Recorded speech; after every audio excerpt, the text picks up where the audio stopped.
اللهم صل وسلم وبارك على سيدنا محمد وعلى آله وصحبه أجمعين. السلام عليكم ورحمة الله. نتمنى إن شاء الله تكونوا كلكم في أحسن حال. رجعت لكم اليوم في فيديو جديد. اليوم إن شاء الله باش نحضروا مع بعضنا وصفة تونسية تقليدية من أساسيات المطبخ التونسي، وهي سر من أسرار بنة الماكلة التونسية. وصفتنا لليوم هي الهريسة العربي. الأساس متاعها الفلفل الشايح. اليوم باش نحضر كمية كبيرة، باش نعملوا 2 كيلو هريسة. طريقة سهلة في متناول الناس الكل. باش نشارك معاكم كل التفاصيل. تجيكم أبن هريسة حاجة الروح للروح. بقدرة ربي تجربوا الطريقة ما عادش تبدلوها جملة. إن شاء الله الفيديو يفيدكم، يقدم لكم الإضافة. وإذا كان عندكم أي ملاحظة ولا تساؤل اكتبوا لي في التعليق نجاوبكم. وتوا نتعداو باش نشوفوا مع بعضنا المكونات وطريقة التحضير. وتوا باش نبداو بسم الله. الاساس متاع الوصفه متاعنا هو الفلفل الشايح. الفلفل هذا جبته من تونس، تلقاوه متوفر بكثره. فيه 2 انواع، فما فلفل شمسي وفلفل مكوش. الشمسي هو اللي يشيحوه في الشمس، والمكوش هو اللي يشيحوه في الفور. المهم اختاروا نوعيه باهيه وتكون جديده. ما فماش فرق كبير بين الشمسي والمكوش، فقط الشمسي يكون لونه افتح شويه. هذه فلفل مخلط بين الشمسي وبين المكوش، شويه منه وشويه منه. انتم استعملوا على حسب اللي متوفر عندكم. انا لهنا عندي 2 كيلو باش نعمل كميه كبيره. انتم تجربوا حتى 500 غرام. اول حاجه باش نعملوها باش نغسلوا الفلفل مليح. لازم نغسلوه بالقرن على خاطر يكون معبي بالغبره. كما شفتوا يكون مشكل في خيط. باش نقصه بشويه بشويه ونحلوه بالقرن. لازم تلبسوا القفازات. الفلفل هذا حار برشا، ما يلزمش تخدموا بيديكم مباشره، ما كانش راو يديكم يحرقوكم، خاصه كي تبدا الكميه كبيره.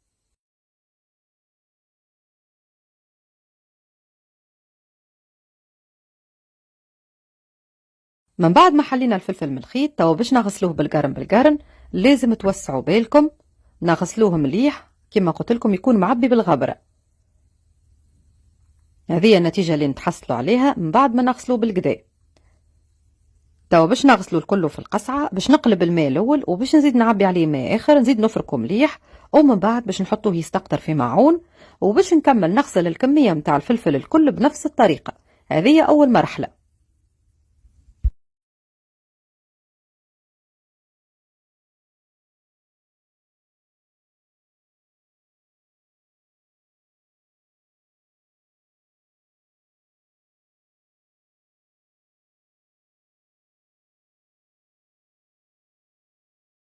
كملت غسلت الكمية متاع الفلفل الكل.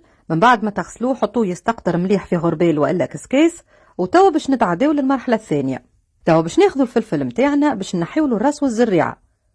بالقرن بالطريقة هذيا تنحيو منه الراس، تحلوها شوية وتنفضوا منه كمية الزريعة اللي فيها من داخل، حتى لين نكملوا ننظفوا الكمية الكل.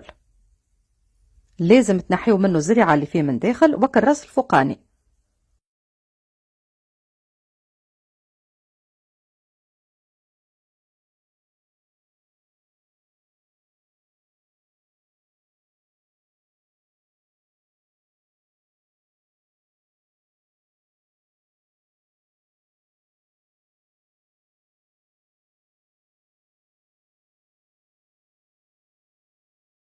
كملت نظفت الفلفل الكل. شوفوا كمية الزريعة والديشي اللي تنحى منه.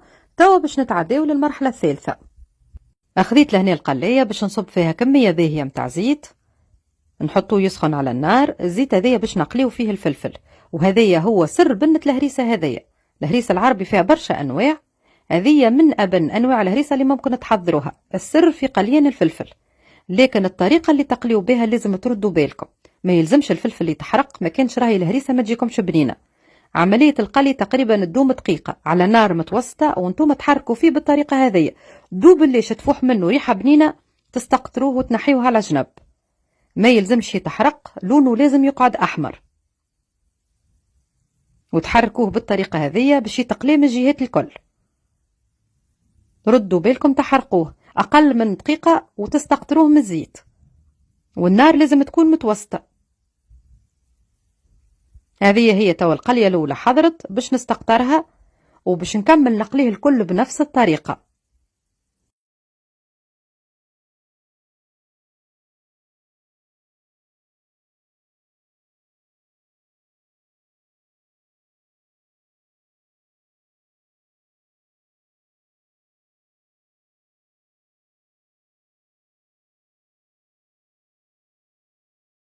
كمل تقليط الكمية متاع الفلفل. توا باش نتعداو للمرحلة الرابعة باش نرحيو الهريسة.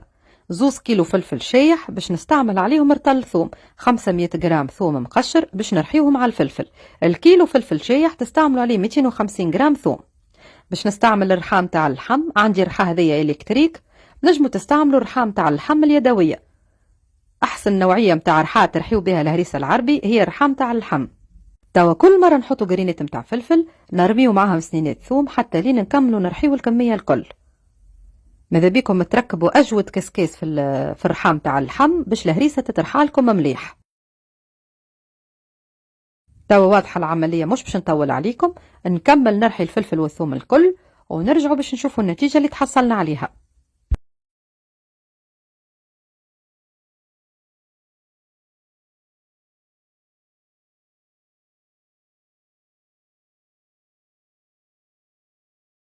كملت رحيت الكمية متاع الفلفل والثوم الرحية الأولى. توا باش نعاود نعديها في الماكينة للمرة الثانية باش نضمنوا لي الهريسة متاعنا تترحالنا مليح.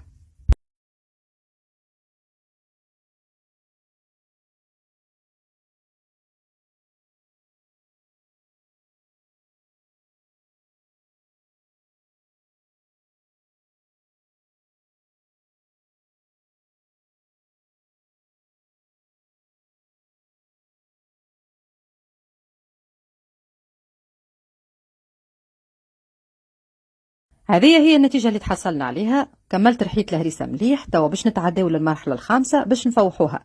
باش نزيدوا عليها 6 مغارف كبار من الملح.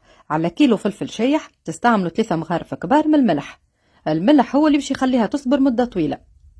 وباش نزيدوا عليها 6 مغارف كبار تابل وكروية. هذه تابل وكروية صافي محضرته وحدي في الدار وسبق وشاركت معاكم طريقة تحضيره. توا نخلي لكم رابط الفيديو في أول تعليق.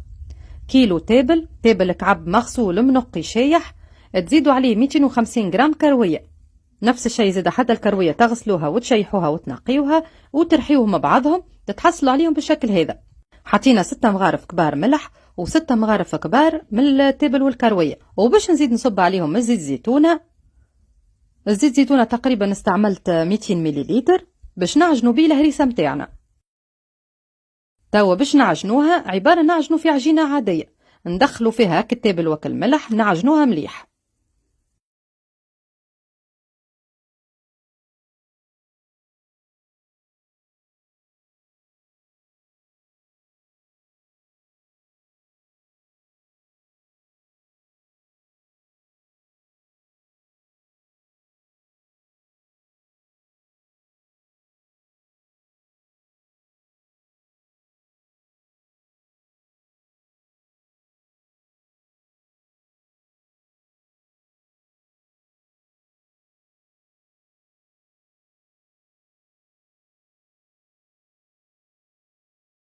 هذه هي الهريسة متاعنا حضرت. هذه النتيجة النهائية اللي نتحصلوا عليها. تولي عنا كما العجينة، نشكلوا منها كويرة بكل سهولة. لونها لازم يكون أحمر فاتح، ريحتها فاوحة برشا. نودكم ومنشهيكم جربوها وتوا تحكموا عليها وحدكم. ريحة الماكلة متاعكم تولي تتشم من أول النهج. بالنسبة لطريقة الاحتفاظ، تخبيوها في دباب زبلار. ماذا بيكم ترصوا الهريسة مليح وفي الوجه متاع الدبوزة تصبوا شوية زيت زيتونة وتسكروا الدبوزة متاعكم. تخبيوها في المطبخ البرة تقعد حتى عام ما يصير لها شيء. الدبوزة اللي تحلوها باش تستعملوها ماذا بيكم تخبيوها في الثلاجة. ان شاء الله الفيديو فاتكم قدم لكم الإضافة. إذا كان عندكم أي ملاحظة ولا تساؤل اكتبوا لي في التعليق نجاوبكم. نتقابلوا في وصفات أخرين. وآخر حاجة نقولوا الحمد لله الذي أطعمنا وسقانا وكفانا وأوانا، فكم من لا كافي له ولا مؤوي. إن شاء الله ربي يدوم علينا وعليكم النعمة. ونقول لكم السلام عليكم ورحمة الله وبركاته.